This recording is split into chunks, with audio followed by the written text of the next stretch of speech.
पीले दांतों का मतलब ये नहीं है कि आपके दांत असल में कोई ख़राब है या डिकेड है। वो आपके नॉर्मल हेल्दी दांत भी हो सकते हैं जो सिर्फ दो वजूहात से, या तो घिसने की वजह से ख़राब हो सकते हैं या उनके ऊपर कोई प्लाक या ये चीज़ें भी। अनहेल्दी का मतलब है कि आपके कोई मसूड़े में प्रॉब्लम या दांत में कोई कीड़ा लगा, यहाँ से दांत डिके हुआ हुआ या उसमें कोई सुराख बन गया, इस वजह से डैमेज हो या क्रैक हुआ हुआ कोई प्रॉब्लम हो। तो पीला रंग होना एक वेरी मतलब नेचुरल चीज़ है उसकी, अनलेस कि कोई स्टेनिंग की वजह से एक्सटर्नल किसी एलिमेंट से हो। जो दांत होते हैं ना, उसके ऊपर दो सतह होती हैं। एक सतह जो टॉप पे हमें नज़र आ रही होती है, जो वाइट कलर की आपको, जिसको हम एनामल बोलते हैं, और दूसरी सतह उससे अंदर होती है, उसको हम डेंटीन बोलते हैं। जो डेंटीन होती है वो पीले रंग की होती है। अब जब एनामल किसी बंदे का ज़्यादा पतला हो रहा चाहेगा दांत का, तो नीचे से डेंटीन ज़्यादा नज़र आएगी, ज़्यादा विजिबल हो जाएगी, तो उसमें क्या होगा कि वो ज़्यादा दांत येलो नज़र आएंगे। इसके अलावा जो पिलाहट होती है वो स्टेनिंग हो सकती है, या दांतों पे प्लाक का जमना, जिससे मसूड़ों की बीमारियां कॉज होती हैं, जिसमें गम ब्लीडिंग भी शुरू हो जाती है।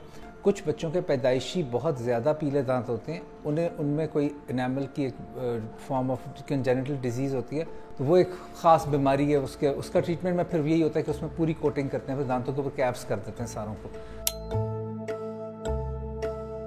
वाइटनिंग जो है वो, अगर तो आपके दांत ज़्यादा येलो नज़र आ रहे हैं और आपको अच्छा नहीं लगता, आपके कॉन्फिडेंस में प्रॉब्लम कॉज करें, तो आप वाइटनिंग प्रोसीजर ज़रूर करा सकते हैं। वाइटनिंग प्रोसीजर सिर्फ ये होता है कि वो टेम्प्रेरी होता है, परमानेंट नहीं होता। 6 महीने तक वो तकरीबन आपके दांत ज़रा वाइट रहते हैं, उसके बाद आहिस्ता आहिस्ता अपने ओरिजिनल कलर की तरफ वापस आए। बेसिकली ये ब्लीचिंग होती है दांत की। दांत को ब्लीच कर देते हैं तो उससे वो आहिस्ता आहिस्ता, पहले वो ब्लीच का इफेक्ट रहता है और कुछ अर्से बाद वो इफेक्ट आहिस्ता आहिस्ता ख़त्म होना शुरू हो जाता है। इस तरह का कोई तरीका नहीं होता कि दांत को परमानेंटली कोई पक्का पक्का वाइट इस तरह से कर दें कि वो मतलब उसका कलर वाइट हो जाए, अनलेस कि आप दांत के ऊपर किसी चीज़ की कोटिंग करें। ठीक है, उस कोटिंग्स में फिर डिफरेंट विनियर्स आते हैं, उसमें बहुत अच्छी टाइप के विनियर्स आते हैं जो आप दांतों के ऊपर लगा सकते हैं, जिससे आपके दांत परमानेंटली वाइट रहेंगे। वो जिस कलर की कोटिंग होगी उसी तरह के रहेंगे, उससे वापस चेंज नहीं होंगे। स्पेशली जो आप मीठा खाएं उसके बाद कुल्ली ज़रूर करें, क्योंकि मीठी चीज़ों से, स्पेशली स्वीट ड्रिंक्स से आपके दांत जल्दी डिके करते हैं। और मीठे के अंदर तकरीबन 6 घंटे का वक्फा रखें, ताकि आपके जो माउथ की एनवायरनमेंट है वो एसिडिक ना हो। 6 महीने साल बाद ज़रूर डेंटिस्ट को एक दफ़ा ज़रूर दिखा दिया, चाहे आपको दर्द हो या ना हो। वो इसलिए दिखा दें क्योंकि कई दफ़ा पेन नहीं हो रहा होता और छोटा सा प्रॉब्लम होता है और बहुत ईजीली सॉल्व हो सकता है, जो बाद में आपको तकलीफ़ का भी बायस बनता है। दूसरा ये कि आपने अपनी ओरल हाइजीन का ख्याल रखना है। ब्रश दिन में अगर 2 दफ़ा नहीं भी कर पाते तो कम से कम रात को सोने से पहले तो लाजमी करें, सुबह नाश्ते के बाद ज़रूर करें, ठीक है, जितने टाइम आप घर पे होते हैं।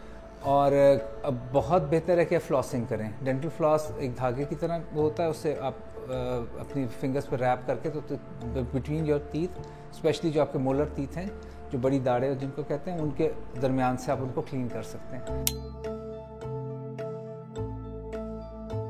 आपने ब्रशिंग की जो टेक्निक करनी है वो ये करनी है कि कोशिश करें कि ऊपर वाले दांतों को ऊपर से नीचे की तरफ एक डायरेक्शन में क्लीन करें। इसी तरह नीचे वाले दांतों को नीचे से ऊपर की तरफ।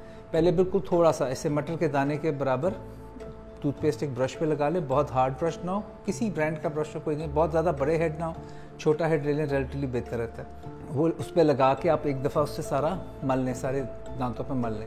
उसके बाद आप उसको, ऊपर वाले दांतों को आपने ऊपर से नीचे की तरफ करना है और नीचे वाले दांतों को नीचे से ऊपर की तरफ, सिंगल डायरेक्शन में, एक फ्लो में। ये नहीं करना कि आपने ऊपर से गम्स की तरफ ब्रश को फेरना है, उससे फिर गम्स भी डैमेज होते हैं और जो फ्रूट आप साफ़ करो तो वो गम्स के अंदर घुसना शुरू हो जाता है। तो ये मेथड करना है। और दूसरा जो फ्रंट के दांत हैं उनको आपने स्ट्रेट ब्रश करना है, बिल्कुल सीधा रख के ब्रश को ऐसे करना है, और आखिरी दांतों को, दाढ़ों को अपने बैक से घुमा के ब्रश करना है। इसके अलावा आपने एक हफ्ते में एक आध दफ़ा अपनी ज़बान को भी बाहर करके उसको भी ऊपर से ब्रश करना है, ताकि वो भी क्लीन रहे।